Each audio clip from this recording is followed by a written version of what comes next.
Hello kaibigan, na-scam ka din ba dito sa may GCash? Biglaan na lang nawala yung pera mo or meron kang nakitang fraudulent transaction dun sa iyong GCash history. Kapag ganon, itap natin yung help center dito sa may GCash app. Then, scroll lang natin pataas and itap natin itong chat with GG and magsasabit tayo ng ticket sa kanila. So, dito hintayin lang natin yung pinaka-page.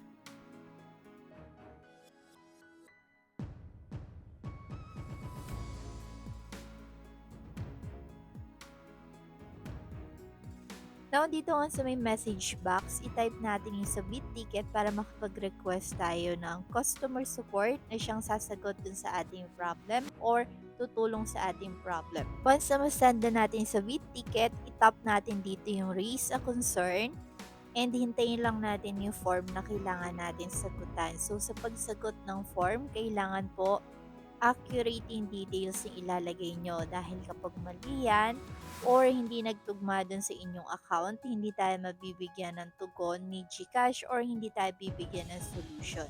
So dito sa may add other information, maglalagay kayo dyan ng additional information dun sa inyong problem. So pipili lang tayo dito sa concern category ng ating pinaka best description sa ating problem.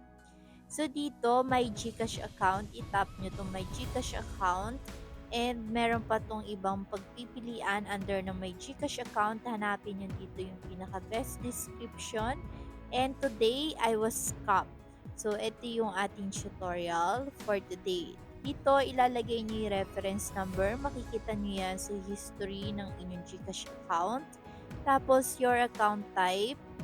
And what was the type of transaction? Piliin nyo dito. Ano ba yung ginawa? Nag-send money ba? Or nag-scan to pay ba? Please check your history transaction dun po sa inyong GCash app. So, lahat ng ilalagay natin dito ay connected dun sa pinaka-receipt na nakita natin dun sa ating GCash history. So, for example, ang nangyari dun sa inyong account ay nag-cash out. Now, ilagay niya dito kung anong number ba or kung kaninong number ba pinadala yung pera or kung sino ba yung receiver. Ito sa type of scam, ano ba yung sa tingin nyo na hack by account nyo? Piliin nyo kung ano yung sa tingin nyo nangyari dun sa transaction or nawawalang pera nyo. So dito, kung okay lang daw ba na ibigay nyo or mag-share kayo ng information nyo kapag halimbawa willing naman yung naka-receive or yung scammer na ibalik yung pera, i-check nyo to. Pero optional lang din naman. Tapos mag-a-add tayo ng screenshot ng ating receipt na makikita natin sa transaction kung saan nawala nga yung pera natin or hindi tayo yung gumawa ng transaction. Tap lang natin dito i-add file. Then kapag okay na lahat, review natin lahat ng information na nilagay natin and itap na natin submit. Then maghihintay tayo ng respond from GCash.